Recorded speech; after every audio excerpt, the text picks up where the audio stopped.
In today's society, it's common to witness men in prominent roles experiencing periods of decline, especially when dealing with addictions or habits or struggles or things like that. How can men navigate their internal struggles without negatively impacting their professional and their personal lives? Wow, it's understanding, I think, the first of all that they impact each other. So having if you're going through something in your personal life, it is going to impact your business life. And the best thing to do is identify what's actually not working rather than trying to mask it. And I think that's what guys do, right? We the biggest thing that we do is that we try to continue to deal with it or ignore it, thinking that it's eventually going to go away, or we're tough enough that we can continue on and it's not going to bug us, it's not going to hurt us, but eventually catches up with us. So we have to deal with these issues and we have to deal with these challenges when they're actually small, not when they're actually getting bigger. So avoidance is the number one strategy that guys use, right? Because we're meant to tolerate things. The other thing is having a supportive group. And I think that's the other part that we are challenged with as men. And I don't think we do this well enough. And even if it's not a group of other men that you can go to, just having one person, a mentor that you can go to in life is, I think, so powerful. I was lucky enough, especially when I was younger, to have mentors, good people in my life. One was my grandfather. I had some uncles, for example. I had some good friends throughout life. And these aren't, we're not talking about super wealthy guys. We're not talking about Mm. super successful Right, guys. right. We're talking about guys that just had a good head on their shoulders. And so I think we've missed out on that in today's society where we don't appreciate, especially older wisdom. Like we discount our elders these days. Yes, And if we yes. can actually go and actually take that wisdom on, I think we can actually deal with these challenges a lot better than we have been, because now we're going to the internet, we're going to all these different places rather than real people in our life that have gone through real things that have a lot of real wisdom. Right, absolutely, man. You're saying so much. Let's unpack that a little bit. The number one issue, avoidance. Right? Is it safe to say that typically men avoid confronting their situation or dealing with their situation because they don't normally have a safe place to release it? A safe place to talk about it, a safe place to open up, a safe place to confess. I've seen so many men, that are struggling with so many things, and even myself, I've had my own history of things that I've had to deal with, and as you say, we avoid it. And typically, when we've made attempts in the past to try to deal with it, it is the reaction to it or the response to it that is not in a safe, embracing, loving, supporting way all the time that makes a man just shuts back down again, right?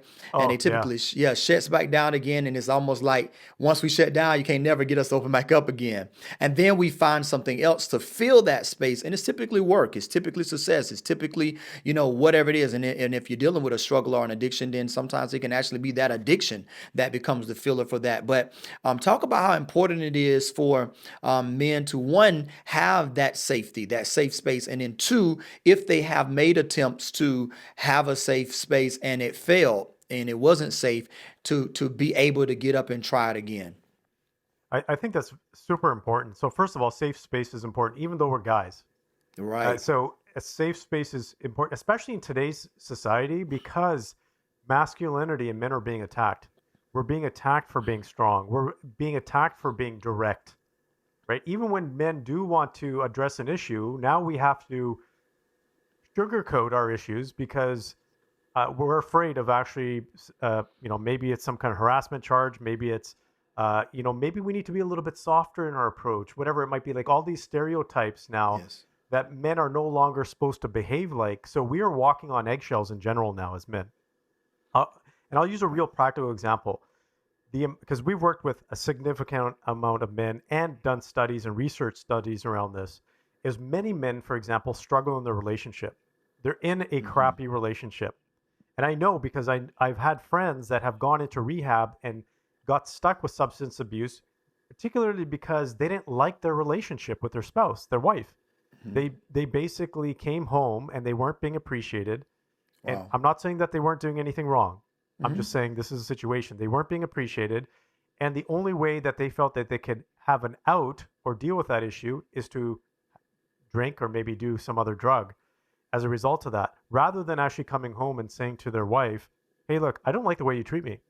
I deserve a little bit of respect. I deserve a little bit of appreciation. And that behavior that you have is not actually doing our relationship any good. I need you to stop. We, I don't think a lot of guys have that luxury to have that type of conversation anymore. Right. And Right. so now we have to back up or back off on that. I'll use another example because I like to be practical. Hmm. Even in my own life, I found, and I learned this very on, in my wife and I, we have had our challenges in the past, and we've gone to therapy in the past. And it was really interesting because my background is also in performance psychology. And when we went to Hmm. these therapists, I always found myself having to defend myself because I Right. was a strong man.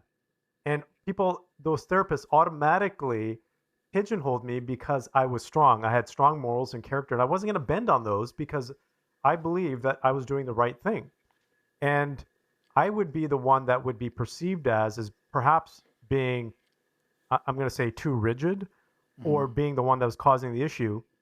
And I realized something. I said, you know what? There's a massive stereotype against men. And when I went into these sessions, for example, I came out feeling even worse, feeling like I was being attacked for being a man. Right. Right. And that's when I started to do more research. So here's the other thing. Finding a good space is important because if you go to a therapist, they're not all equal. They're not Hmm. all equal in terms of skills, right? Yes. Um, Sources, if you go to a source, whether it's on the internet or a blog article, whatever it is, they're not all equal either.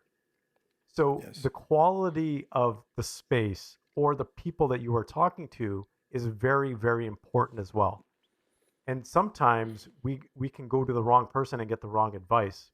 Right. And so I do feel like a lot of men are feeling challenged in that way because they don't know where to go. They don't Right. know where to have these conversations. I have had two of my best friends that I had no clue had substance abuse issues. And we grew up with good values, with good family relationships, and they just had struggles in life. And Hmm. it caught up with them. But it's a result of certain things that they weren't able to let go of, that they weren't able to Yes. talk to other people. Like, I'm their best friend and I do this work, and they weren't Hmm. even feeling comfortable to come to me. So we are in hopefully I answered your question, Yeah. but having a safe space is absolutely critical. And for men, there is nothing wrong with that. We are not weak because we want a safe space. If I'm going to share something here, I think that's very important. And it comes down to the quality of relationships. The two biggest, I'm going to say, foundational factors for a healthy relationship, whether it's between you and your mentor, or you and your spouse, or you and your therapist, or whoever it is, a friend, is the first one is safety. Yes. And then the second is trust. Yes. And that goes for, it doesn't matter if for a man or a woman, adult or a child, the first part is safety. And if we don't feel like we have a safe space, going back to what you're talking about, it's hard to build that trust. And we as men need that as well. Absolutely.